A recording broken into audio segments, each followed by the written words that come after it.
একটু আগে যে দৃশ্যটা তোমরা দেখলা, এটা ফেসবুক ইউটিউবের ভাইরাল একটা মুভির ক্লিপ। নিজের মেয়েকে বাবা মা আগুনে পুড়িয়ে মেরে ফেলছে, কিন্তু কেন? এর পিছনে আসলে কিসের রহস্য থাকতে পারে? আজকের এই গল্পটি খুবই ইন্টারেস্টিং। তো চলো বেশি কথা না বাড়িয়ে দেখে আসি কেন মেয়েটির পরিবার মেয়েটিকে আগুনে পুড়িয়ে হত্যা করলো। মুভির শুরুতেই আমরা একজন লোককে দেখতে পাই। লোকটা তার কাজ শেষ করে বাড়িতে ফিরছিল, কিন্তু যখন সে হাঁটছিল তখন তার মনে হতে থাকে কেউ তাকে ফলো করতেছে। কিন্তু যখনই সে এটা দেখার জন্য পেছনে ফেরে তখন সে তার পেছনে কাউকে দেখতে পায় না। লোকটা তখন অনেক ভয় পায় আর একটা অন্ধকার গলি দিয়ে দৌড়াতে থাকে। ঠিক তখনই সে সেখানে একজন বয়স্ক মহিলাকে দেখতে পায়। মহিলাটা তাকে দেখে তার দিকে এগোতে থাকে আর একটা সময় একটা চাকু দিয়ে লোকটাকে হত্যা করে।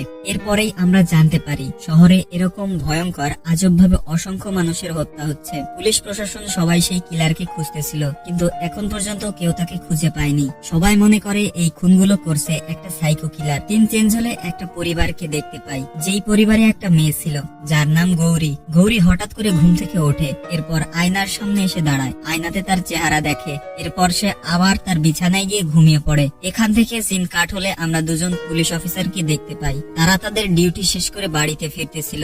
এমন সময় তাদের মনে হতে থাকে কেউ তাদের পিছু করছে, কিন্তু তারা যখন বাইক থামিয়ে পেছনে দেখতে পায় সেখানে কেউ নেই। এদের মধ্যে সামনে যে ছিল সে এখানে একটু অপেক্ষা করতে বলে, কিন্তু পেছনে বসে থাকা লোকটা তাকে ওখান থেকে চলে যেতে বলে।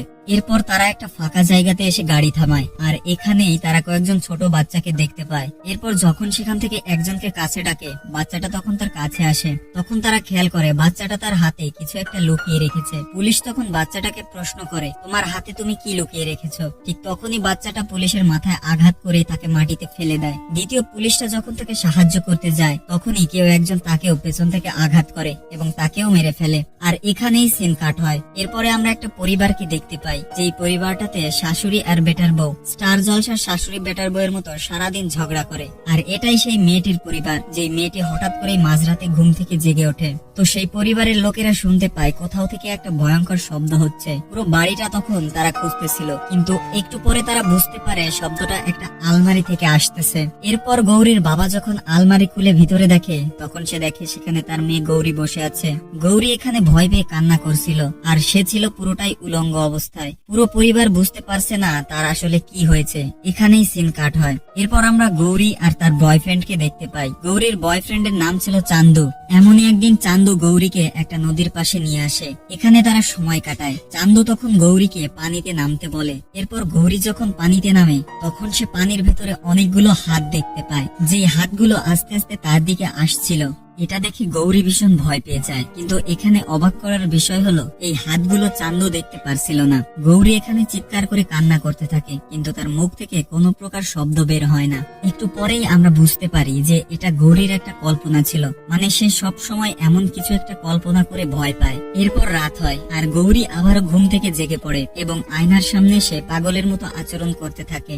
গৌরীর ফ্যামিলি বুঝতে পারে তাদের মেয়ের বড় কোনো একটা সমস্যা আছে। এজন্য পরের দিন গৌরীর বাবা ডক্টরের কাছে নিয়ে আসে, কিন্তু ডক্টরটা শুধু নার্সকেই দেখে যাচ্ছিল। গৌরীর বাবার কথা সে ইগনোর করে আর নার্সটাও ডক্টরকে বিভিন্ন ভাবে সিডিউস করার চেষ্টা করে। এরপর গৌরী আর তার বাবা যখন হসপিটাল থেকে বাসায় ফিরছিল, একটা সাধু তখন গৌরীকে ভয় দেখায়। ঠিক তখনই গৌরী দেখতে পায় সবকিছু উল্টো ঘুরতেছে। ওখানকার সমস্ত লোক উল্টো ভাবে হাঁটতেছিল। এটা দেখে গৌরী অনেক ভয় পায় আর তখনই তার বাবা তাকে একটা ঝাঁকুনি দেয়। তখন আমরা বুঝতে পারি এটাও তার একটা কল্পনা ছিল। পরের দিন গৌরীকে আবারও ডক্টর দেখাতে হাসপাতালে আনে। নার্স যখন তার ট্রিটমেন্ট করছিল, গৌরী তখন সে নার্সটাকে রোমান্টিক ভাবে দেখছিল। মনে হচ্ছিল একটা পুরুষ একটা মেয়েকে মন ভরে দেখছে। ওই নার্সটা চলে যাওয়ার পর সেখানে ডক্টর আসে গৌরীকে ইনজেকশন দিতে, কিন্তু গৌরী তাকে সহ্যই করতে পারে না। এরপর ডক্টর যখন তাকে ইনজেকশন পুশ করবে, গৌরী তখন ডক্টরের হাত ধরে বলে, আমি তোমার নার্স না যে তোমার যেটা মন চাইবে সেটা করবে। এটা বলে সে চিৎকার করে তার বাবাকে ডাক দেয়। এরপর তার বাবাকে বলে, এই ডক্টর আমার সাথে খারাপ কিছু করার চেষ্টা করেছে। গৌরীর বাবা তখন ডক্টরকে মারতে থাকে। এরপর তার মেয়েকে নিয়ে ওখান থেকে বাসায় চলে আসে। সেদিনের পর থেকে গৌরীর ব্যবহার একেবারে পরিবর্তন হয়। সে তার মাকে নাম ধরে ডাকে আর তার জন্য তার মাকে একটা কফি আনতে বলে। এটা শুনে তার মা আর দাদি টেনশনে পড়ে যায়। এরপর সেখানে গৌরীর বাবা আসে, কিন্তু গৌরী তখন তার বাবার সামনেই তার মাকে গালিগালাজ করতেছিল। গৌরীর বাবা তখন গৌরীকে কন্ট্রোল করে কল্পনা থেকে বাস্তবে নিয়ে আসে। এরপর সে যখন কল্পনা থেকে বাস্তবে আসে তখন সে তার বাবাকে প্রশ্ন করে, আমি কি করেছি? তোমরা সবাই আমার দিকে এভাবে কেন তাকিয়ে আসো? মানে তার সাথে যেটা ঘটে যাচ্ছে সে সেটাই মুহূর্তে ভুলে যাচ্ছে। এরপর গৌরীর বাবা তার বন্ধুকে পুরো ব্যাপারটা খুলে বলে। তার বন্ধু বলে, তোমার মেয়ের শরীরে মনে হয় একটা ভূত আছে। ঠিক তখনই হঠাৎ করে সেখানে গৌরী চলে আসে আর লোকটাকে বলে, তোর সম্পর্কে আমি সবকিছু বলতে পারবো, তুই প্রতিদিন রাতে আমাকে কল্পনা করে গিটার বাজাস। এটা শুনে লোকটা অনেক ভয় পায়। সে বুঝতে পারছিল না যে এই কথাগুলো গৌরী কি করে জানতে পারলো। আর গৌরী লোকটার বাড়িতে বসে থেকে সবকিছু দেখেছে। এগুলো শুনে গৌরীর বাবা অনেকটা টেনশনে পড়ে। গৌরীর বাবা গৌরীকে বারবার থামানোর চেষ্টা করে, কিন্তু গৌরী তার বাবাকে ইগনোর করে। এরপর গৌরী যখন তার গায়ে হাত তুলবে, গৌরীর বাবা তখন গৌরীকে কল্পনা থেকে বাস্তবে নিয়ে আসে। পরের দিন তার বাবা তাকে একটা তান্ত্রিকের কাছে নিয়ে আসে। তান্ত্রিক তাকে প্রশ্ন করে, তোমার নাম কি? গৌরী তখন তাকে তার নাম বলে। তান্ত্রিক বলে, আমি তোমাকে প্রশ্ন করিনি, তোমার ভেতরে যে আত্মা আছে তার সাথে আমি কথা বলতেছি। এখন বলো তোমার নামটা কি, আর তুমি কেন এই মেয়েটার শরীরে ঢুকেছ? গৌরী যখন চুপচাপ থাকে, তান্ত্রিক তখন রাগ করে গৌরীকে মারতে থাকে। গৌরীকে মারতে দেখে তার বাবা তান্ত্রিককে থামানোর চেষ্টা করে। তান্ত্রিক তখন তার বাবাকে বারবার বোঝানোর চেষ্টা করে, কিন্তু রাও তার কথা না শুনে তার মেয়েকে নিয়ে ওখান থেকে বাসায় চলে আসে। বাড়িতে ফেরার পর গৌরীর পরিবার গৌরীকে নিয়ে অনেক টেনশনে পড়ে। গৌরীর জন্য সবাই কান্না করতে থাকে। আসলে গৌরী ছিল তাদের একমাত্র মেয়ে। পুরো পরিবার গৌরীকে অসম্ভব ভালোবাসে। তারা বুঝতে পারছে না গৌরীকে কিভাবে তারা ভালো করে তুলবে, তার কাছে গিয়ে সাহায্য চাইবে। অপরদিকে আমরা গৌরীর বাবার বন্ধুকে দেখতে পাই, যে কিনা গৌরীর ভয়ে বাসে করে তার গ্রামে চলে যাচ্ছিল। ঠিক তখনই তার মনে হচ্ছিল কেউ তাকে পিছন থেকে ডাকতেছে, কিন্তু যখন সে পিছনে তাকায় তখন সে সেখানে কাউকে দেখতে পায় না। এরকমটা তার সাথে বারবার ঘটতে থাকে। লোকটা তখন ভয় পেয়ে ড্রাইভারকে গাড়ি থামাতে বলে। আর এরপর সে যখন পেছনে তাকায়, দেখতে পায় বাসের সমস্ত লোক তার দিকে ভয়ঙ্কর দৃষ্টিতে তাকিয়ে আছে। এর মধ্যে তার কাছে একটা বাচ্চা ছেলে আসে, আর সেই বাচ্চাটা তার গলা চেপে ধরে তাকে মেরে ফেলে। অপরদিকে আমরা দেখতে পাই রাও তার মা এবং ছেলেকে গ্রামে পাঠিয়ে দিচ্ছে। তখন সে তাদেরকে বলে, এখানকার সমস্ত কিছু যখন ঠিক হয়ে যাবে তখন আমি আবার তোমাদেরকে বাসায় নিয়ে আসবো। এরপর আমরা চান্দুকে দেখতে পাই, যে কিনা টিভিতে ক্রিকেট খেলা দেখছিল।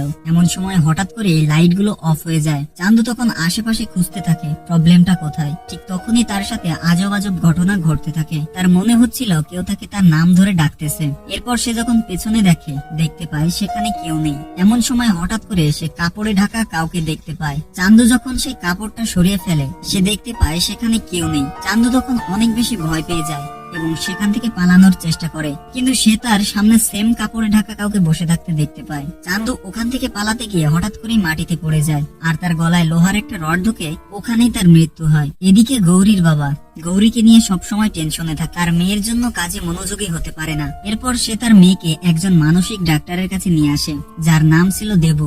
দেবু প্রথমে গৌরীকে হিপনোটাইজ করে, এরপর তাকে প্রশ্ন করে, তুমি কে?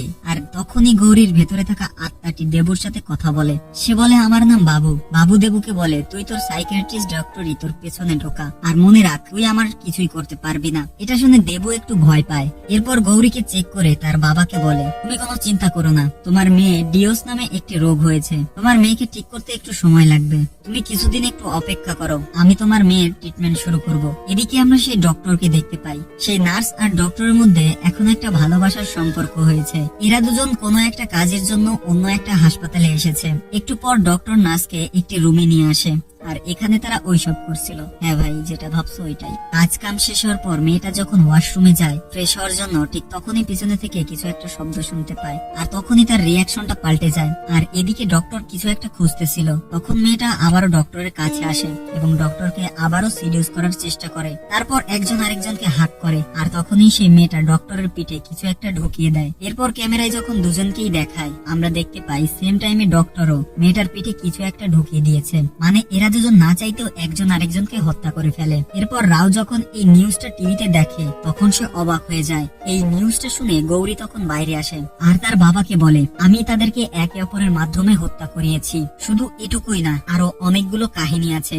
আমাদের শহরে যে হত্যাগুলো হচ্ছে সে সমস্ত হত্যাগুলো আমি করতেছি। মেয়ের এই কথা শুনে তার পরিবার অনেক ভয় পায়। সিন শিফট হলে আমরা প্রকাশ নামের একজন পুলিশ অফিসারকে দেখতে পাই, আর প্রকাশ এই মার্ডার গুলো তদন্ত করতেছে। প্রকাশের বউ তাকে সবসময় সন্দেহ করে। সে ভাবে তার হাজবেন্ড অন্য একটি মেয়ের সাথে সম্পর্কে আছে, মানে পরকিয়া করছে। এই ব্যাপারটা নিয়ে তাদের মধ্যে সবসময় একটা না একটা ঝামেলা হয়। এরপর প্রকাশ যখন বাড়ি থেকে থানায় আসে তখন সে দেখতে পায় গৌরীর বাবা এখানে তার জন্য অপেক্ষা করছে। গৌরীর বাবা প্রকাশকে বলে, শহরে যে একের পর এক খুন হচ্ছে, সেই খুনগুলো কি করতেছে সেটা আমি বলতে পারবো, কিন্তু প্রকাশ এখানে তাকে পাগল মনে করে থানা থেকে বের করে দেয়। তার কথাগুলো বিশ্বাসই করে না। ঠিক তখনই রাও এমন এমন কিছু কথা বলে যে কথাগুলো শুনে প্রকাশ পুরোই অবাক হয়ে যায়, কারণ সে এমন কিছু কথা বলেছে যে কথাগুলো পুলিশ এখন পর্যন্ত মিডিয়াতে প্রকাশ করেনি। এরপর প্রকাশ রাওয়ের সাথে তার বাড়িতে আসে, আর যখন প্রকাশ বাড়িতে প্রবেশ করে দেখতে পায় গৌরী তার দিকে ভয়ঙ্কর ভাবে তাকিয়ে আছে। প্রকাশকে দেখে গৌরীর ভয়েসটা পুরোপুরি পাল্টে যায়। তার ভয়েসটা ছিল একদম পুরুষদের মতো, মানে গৌরীর ভিতরে যে একটা আত্মা থাকে সেই আত্মাটাই প্রকাশের সাথে কথা বলতেছে। সেই আত্মাটা বলতেছিল, তোর জন্যই আমি অপেক্ষা করতেছি। তোর কি মনে আছে সেই বৃষ্টির রাতের কথা? 2 বছর আগের একটা ঘটনা। আমি আর তুই সেই সময় একসাথেই ছিলাম, আর সেই দিনই তুই আমাকে হত্যা করেছিস। আমার নাম বাবু। এটা শুনে প্রকাশ অনেক ভয় পায় আর বাড়ি থেকে বের হয়ে থানায় চলে আসে। কিন্তু গৌরীর পরিবার এখানে কিছুই বুঝতে পারে না। প্রকাশ চলে যাওয়ার পর বাবু গৌরীর পরিবারকে সবকিছু খুলে বলে। তাদেরকে বলে 2 বছর আগে যে মার্ডার হয়েছিল ওই মার্ডার গুলো আমিই করেছিলাম। আমি একটা সাইকো কিলার। 2 বছর আগে অসংখ্য মানুষকে আমি হত্যা করেছি, কিন্তু তারপর একদিন সেই পুলিশ অফিসার আমাকে হত্যা করে। এরপর থেকেই আমি একটা আত্মা হয়ে পৃথিবীতে বসবাস করতেছি। আর একটা আত্মার সবচেয়ে বড় সমস্যা হলো তার কোনো শরীর থাকে না। বিনা শরীরে আত্মাগুলোকে হাওয়াতেই বসবাস করতে হয়। এরপর আমি একটা শয়তানকে বলেছিলাম আমার একটা শরীর দরকার। শয়তান তখন আমাকে একটা শক্তি দেয়। সে বলেছিল, এখন তোমার যেই শরীরটা পছন্দ হবে সেই শরীরেই তুমি ঢুকতে পারবে, আর তারপর তুমি তোমার শখের কাজগুলো চালিয়ে যেতে পারবে। এরপর একদিন আমি গৌরীকে দেখতে পাই, আর তখনই তাকে পছন্দ করি এবং তার শরীরে ঢুকি। তোর মেয়ের শরীরটা আমার অনেক পছন্দ হয়েছে। রাও তখন তাকে প্রশ্ন করে, আমার মেয়েটাকেই কেন তোমার পছন্দ হলো? বাবু বলে, তোর মেয়েটাকে আমার ভীষণ ভালো লাগে। মেয়েটা দেখতেও অনেক সুন্দর। মেয়েটার শরীরে বসবাস করতে আমার বেশ ভালো লাগে। আর তুই কি জানিস একটা শরীরে বসবাস করা কতটা কঠিন? প্রথমে তাকে ভয় দেখাও, এরপর তাকে কনফিউজ করো, বিভিন্ন ভাবে তাকে স্বপ্ন দেখাও। এরপর যখন তার শরীরটা দুর্বল হয়ে পড়বে তারপরে সম্ভব একটা শরীরে ঢুকতে পারা। আমার মতো অসংখ্য আত্মা আছে যারা মানুষদের শরীরে ঢুকতে পারবে। এখান থেকে সিন কাট হলে আমরা দেবুকে দেখতে পাই। দেবুর মা আছে এবং সে খুবই অসুস্থ। কয়েকদিনের মধ্যেই তার মৃত্যু হতে পারে। মায়ের এই অবস্থা দেখে দেবু অনেক কষ্ট পায়। দেবু যখন তার মায়ের সাথে কথা বলছিল ঠিক তখনই রাও তাকে কল করে তার বাড়িতে আসতে বলে। এরপর দেবু এসে গৌরীকে চেক আপ করছিল। ঠিক তখনই গৌরীর ভিতর থেকে দেবুর মা কথা বলে ওঠে, মানে বাবু তার মায়ের কণ্ঠটা নকল করতেছে। একটু আগেই দেবু তার মায়ের সাথে যেটা নিয়ে কথা বলছিল সেগুলোই বাবু তাকে বলতে থাকে। এটা দেখে দেবু অনেক ভয় পায়, আর ভয় পেয়ে সাথে সাথে ঘর থেকে বেরিয়ে পড়ে। ঠিক তখনই হাসপাতাল থেকে দেবুকে কল করে। দেবু জানতে পারে তার মা একটু আগেই মারা গেছে। অন্যদিকে প্রকাশ কমিশনারের কাছে গিয়ে গৌরীর ব্যাপারে কথা বলে। তাকে বলে, আমি একটা মেয়ের ব্যাপারে জানি যার মধ্যে বাবু নামের একটা ছেলের আত্মা বসবাস করে, আর এই বাবুটা আর কেউ না, যাকে আমরা দুজন মিলে 2 বছর আগে হত্যা করেছিলাম। কিন্তু কমিশনার প্রকাশের কথা বিশ্বাস করে না। সে ভাবে প্রকাশের মাথায় সমস্যা হয়েছে, তার একটু বিশ্রামের প্রয়োজন। এজন্য প্রকাশকে বলে, তুমি কিছুদিনের জন্য ছুটি নাও, আর আমার একটা পরিচিত মানসিক ডক্টর আছে, তুমি নিশ্চয়ই তার সাথে একবার দেখা করবে। প্রকাশ তখন ভয়ে ভয়ে বাড়িতে আসে। প্রকাশের ওয়াইফ তখন আবারও প্রকাশকে একটা মেয়ের সম্পর্কে প্রশ্ন করে। তাকে বলে, কোন মেয়ের সাথে তুমি সম্পর্কে আছো? প্রকাশ তখন তার ওয়াইফকে শান্ত করে গৌরীর সম্পর্কে খুলে বলে। সে বলে, আমি গৌরীর ভিতরে বাবুকে দেখেছি, আর এই বাবুকে খুন করেছিলাম 2 বছর আগে। কিন্তু তার ওয়াইফ এই কথাগুলো বিশ্বাস করে না। সে তার হাজবেন্ডের উপর অনেক রাগ করে, বারবার তাকে জিজ্ঞেস করে, কার সাথে তুমি সম্পর্কে আছো? প্রকাশও তখন ভীষণ রেগে যায় আর তার ওয়াইফকে গলা চেপে ধরে মেরে ফেলে। আর তখনই আমরা বুঝতে পারি প্রকাশের ভিতরে বাবুর আত্মাটা প্রবেশ করেছে। এরপর সে নিজের মাথায় বন্দুক দিয়ে গুলি করে, আর প্রকাশ সাথে সাথে ওখানেই মারা যায়। সিন শিফট হলে আমরা কমিশনারকে দেখতে পাই, যে কিনা দেবুর সাথে কথা বলতে এসেছে। এরপর তাকে প্রকাশের সম্পর্কে সবকিছু বলে। ঠিক তখনই সে জানতে পারে প্রকাশ তার ওয়াইফকে হত্যা করেছে, আর তারপর সে নিজে আত্মহত্যা করেছে। এটা জানার সাথে সাথে দেবু কমিশনারকে নিয়ে গৌরীর বাড়িতে আসে। এরপর সেই কমিশনার যখন গৌরীকে দেখতে পায়, গৌরীর ভেতরে থাকা বাবু তখন পুরুষদের কণ্ঠে তার সাথে কথা বলে। সে বলে, আমি তোমার অফিসারকে হত্যা করেছি, আর শহরে যে হত্যাগুলো হচ্ছে এগুলো সমস্ত হত্যাই আমি করতেছি। এখন তুমি কি করবে? তুমি আমার কিছুই করতে পারবে না, কারণ একটা আত্মাকে তুমি কি করে হত্যা করবে? এগুলো শুনে কমিশনার পুরোই হতবাক হয়ে যায়, বুঝতে পারছে না এখন সে কি করবে।